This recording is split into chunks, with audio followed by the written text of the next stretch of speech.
Another one of those buzz terms everyone seems to hear about and has for the last number of years is Internet of Things, otherwise referred to as IoT. What are we really talking about when we say this?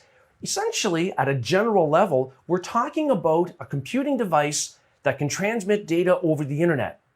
Okay, well that's pretty generic, isn't it? Well, yeah, so would that include my laptop computer? Technically, yeah, it would. What about my smartphone? Yeah, it would include that. What about an Apple Watch? Is that considered an IoT device? It is. What about a baby monitor? If it's connected to the internet? Yes. What about smart light bulbs? What about Alexis or anything like that that takes voice commands? Those are all considered IoT devices. You might even say my car is an IoT device because it has a connection somehow to a network like the internet, and it allows me to track the location of the car when my kids are driving it, for example. All of that applies and is truly valid. Now, some devices, some IoT devices will have an embedded web server that allows you to connect to it and configure it. So you want to be careful with that because you want to make sure that embedded web server is patched, that you change the default credentials. You want to make sure it's using HTTPS. Of course, it's just another web server. It just happens to be embedded in some kind of an IoT device. Now, the other thing is that some IoT devices are consumer grade and security is always an afterthought. Well, I shouldn't say always, but is often an afterthought. What I mean is if you buy, the cheapest baby monitor system that you can that also allows you to check the baby monitor through an app on your smartphone over the internet, chances are most people are using the default settings with those types of things. Chances are if their smartphone gets infected, then that video feed could become available to a malicious user. And in some cases, you can't reconfigure IoT devices. You can't even change the defaults, nor can you apply updates if the vendor doesn't create them for you to apply.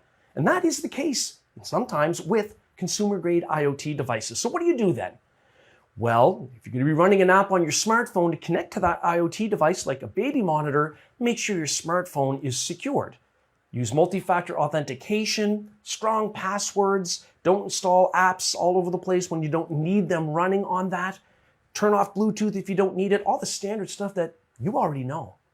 Another way to think about mitigating the potential threats related to IoT devices is placing them on their own network, their own VLAN. Network isolation is an important concept on the Security Plus exam for keeping other production networks secure. So that if we've got an IoT device that gets broken into on one VLAN, well then that means the compromised device might allow the attacker to gain access to other devices on that VLAN. But ideally we'll have firewall rules in place to limit access to other VLANs. So isolation is an important part of this.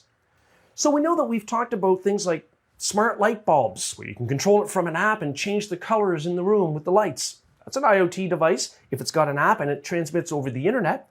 Some IoT devices also would include things like medical devices, video surveillance systems. Medical devices would include things even like pacemakers. Can you imagine if you have a pacemaker inside a patient that can be hacked into? The ramifications of that are just too terrifying to even consider.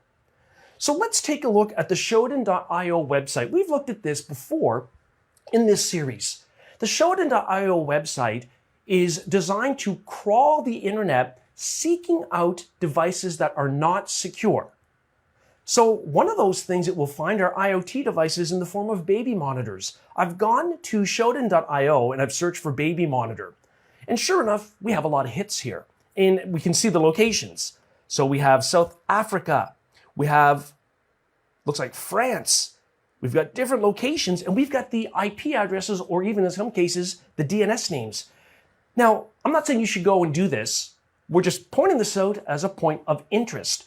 If I click one of these IP addresses, it'll give me some more details about that device, like what ports are open. It even maps it geographically, so I can pinpoint where it is, because some IoT devices can be pinpointed that way, just simply due to the fact that they have an IP address.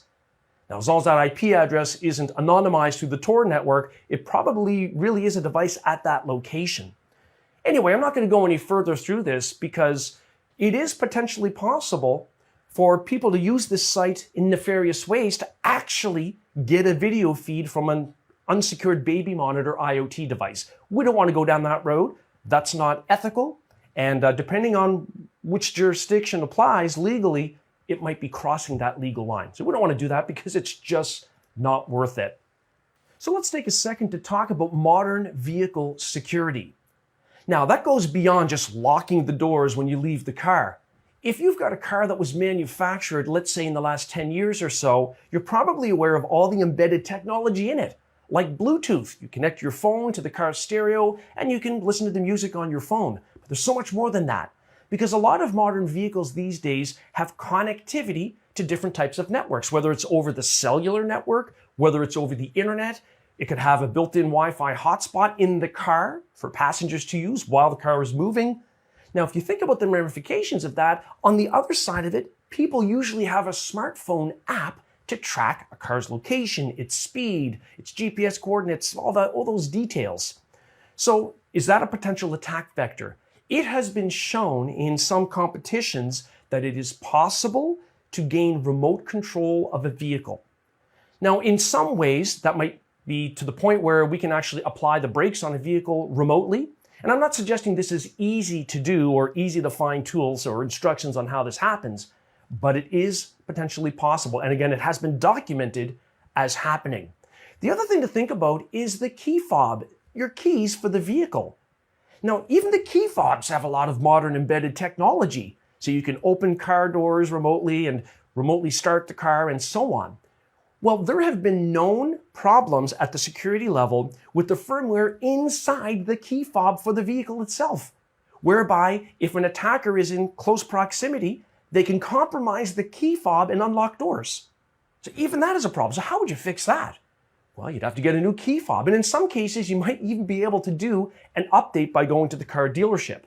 Some vehicles even have a USB port where you can actually download updates for your car, if you can imagine that, put them on a USB stick and plug that into the USB port in your car to apply a firmware update. So now we're talking about hardening cars, not just regular traditional computer systems. So something to think about. Continuing on the topic of IoT devices, there's a network protocol that you should be aware of called Zigbee. Now, this is designed for smart home wireless networking. A smart home is one that has a number of IoT devices, maybe a smart fridge, maybe it's got a smart TV. So these are devices that connect to the internet, provide some statistics and can be connected to. Maybe you've got baby monitors, you've got colored smart light bulbs that you can control through an app on your phone, all of that type of stuff. Maybe even remote thermometer control so you can turn the temperature up and down when you're not even in the house. But if you can do that remotely over the internet, potentially someone else could. So with Zigbee, and having this as a network protocol, we have a way to secure it because by its very nature, it's already secured. It uses 128-bit AES encryption. So this is interesting because you might say, well, wait a minute. Is this an overlay protocol that sits on top of TCP/IP? No, it is its own protocol. Well, that in itself is good from a security standpoint because how many people are going to have enough knowledge to break into a device on a Zigbee network? It doesn't even use TCP/IP. So it's just used to interconnect home IoT devices. Now, the security implications, though, they still exist.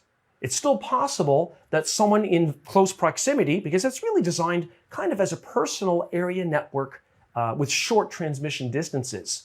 But potentially, someone that's close to that home might be able to remotely get into that environment if there are vulnerabilities on those IoT devices. But they would have to do that using the Zigbee protocol, not standard TCP/IP exploit tools.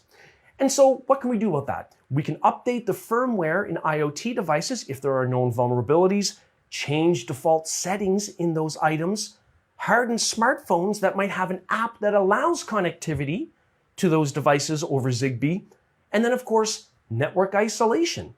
Make sure you have a different network to contain your IoT devices. Now that's not an issue with Zigbee because really it's using its own complete different network protocol anyways. So at this point we have a sense of what IoT devices are used for and the security implications of using them.